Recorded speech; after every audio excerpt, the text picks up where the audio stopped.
Hi guys, and welcome back to my Mazda RX8 channel. My name is Serge, and in today's video I want to show you how to install one of these onto your Mazda RX8. Now you might be wondering, what's the big deal? Well, if you don't want to pay 300 bucks for cold air intake, I got a solution for you. I paid basically, I believe, like 28 bucks. I will show you what it came with, and guess what? I'm trying to figure out how to do this basically on a budget, using everything that your Mazda RX-8 already has, those components along with this, to make it flawless type of setup, not something really janky. Anyways, let me show you what I'm talking about.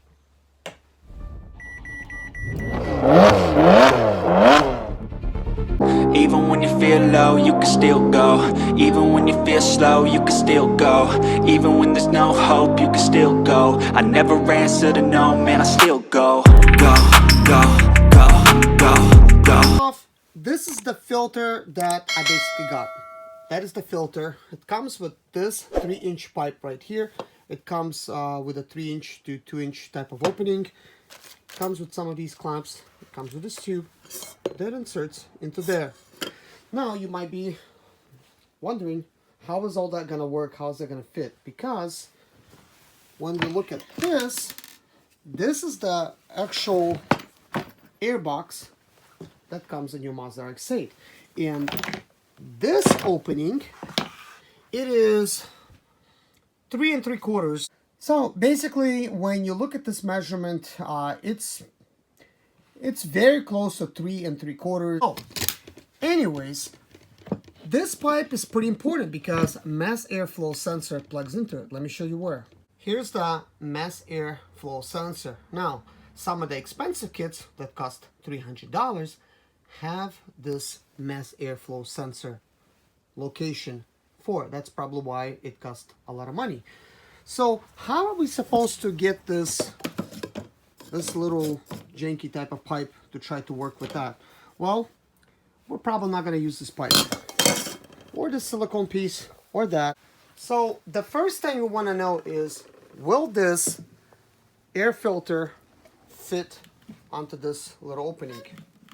And basically the only place it fits in is just firmly on the inside, which is okay, but not great, because no way for us to lock it in.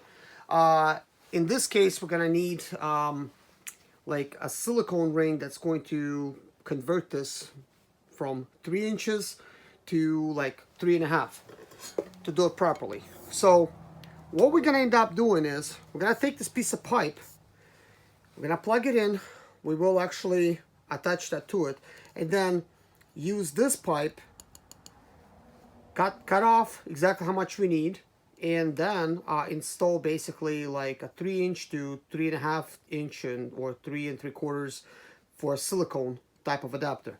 So that adapter I still don't have.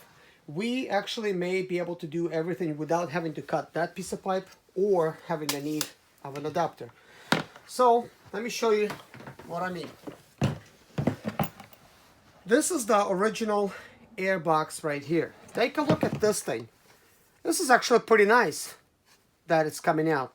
So I already took the liberty of removing the 2 screws in the back, because we're actually going to remove this.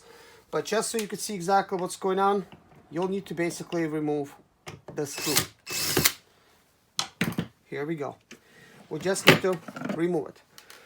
Now with this removed, we got a pretty nice little pipe. So the idea is to basically take this pipe, but you need to do it in such a way to where you're still retaining those bolt spots right there, so you could actually bolt it up in the original hole. So some modification is going to be needed. That is actually if you don't want to spend $300, you just want to use your original parts. So here's the idea. We're going to take this, and then you see where this actually locks in over here. There's like these little clips that's holding it. You're gonna need to press them in and then separate this piece. And the idea is for us to do something like this. So what I want to do instead is, once I actually remove that ring, to simply insert this piece like that. And it's kind of like somewhat of a tight grip. Now, what you want to do is, of course, put cut off a little piece of that metal tubing and use some silicones to try to basically make everything attached nicely. So, anyways, I'm going to go ahead and actually remove this. If I'm not going to use any attachment, just simply plug it in. This installation is going to be pretty much a breeze. Here, I simply will reinstall the plastic piece as it is, with my filter being plugged in over here, and we could leave this box attached. That is going to be your personal preference. I mean, do you want to see a pretty filter like this, or do you want to see that big box? You know, it's going to be up to you, but it's not necessary to mess up your box. The biggest thing you're going to need to do is just basically separate this and save this piece, but you're really not going to break anything at this point. Remove it, simply plug it in. So basically, this is pried off now. There is this nice little ring that kind of sits there to prevent any kind of trash from going in. But at the same time, there's another one on the inside. So this Mazda RX-8 has actually two of those. So technically, if you want to, you could somehow, you know, maybe make that work. But anyways, this is what you kind of end up with. Of course, I'm going to have to use something like that. But that's actually what you end up with if you want to do something like this.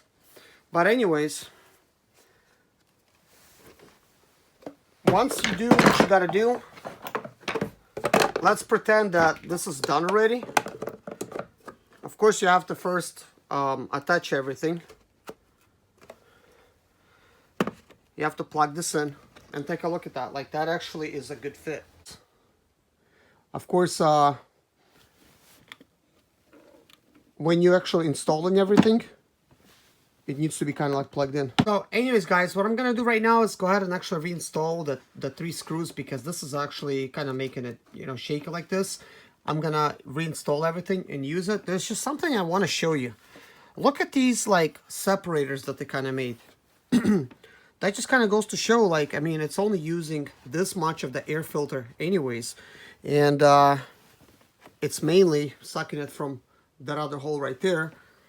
So yeah, kind of unique design. I mean, I guess if you wanted to, you could remove these 2 little ribs, and if you have like a Canon filter or whatever, it actually might breathe better. I don't know, because it would be like more space. But that's actually how it's designed.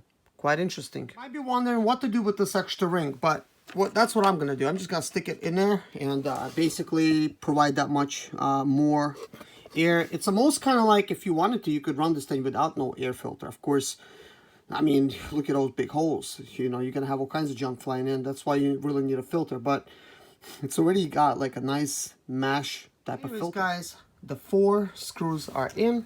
Now all you gotta do is just install the filter, and it goes right in. It like almost looks like somebody thought of this. And really, the way it goes in, like, I mean, it's kind of flush, except it would kind of like wobble like this. But with the Airbox completely covered, it's not going to wobble at all. You know, guys, I like things kind of firm. And even though this would actually stay in there, here's my idea. So, guys, the masking tape method actually worked. I mean, I actually inserted it. This is actually a good tight squeeze. This is what I have. I know it doesn't look pretty, but for now, like for the engineering purposes, this would be good. I don't know if this is gonna work, but let's give it a try.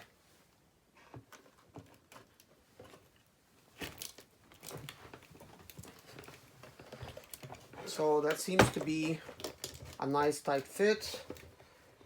And you can't really get your fingers around there. But this is definitely a very good fit. Like, this is not going anywhere. So now, all we gotta do is just take this box,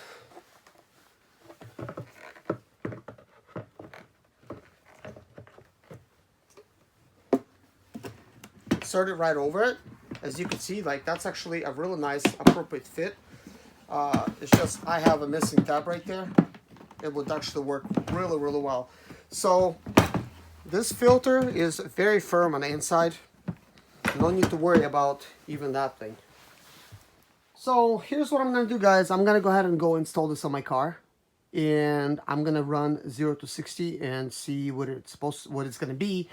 Currently I'm running 0 to 60 in 10.6 seconds with my tuner. Might not be correct, but that is a good reference to go off of. So if the numbers drop a little bit less, then it's gonna be a little bit better. Actually, guys, the performance has increased by 1 second. It is 9.6 0 to 60 right now. So that's actually really good.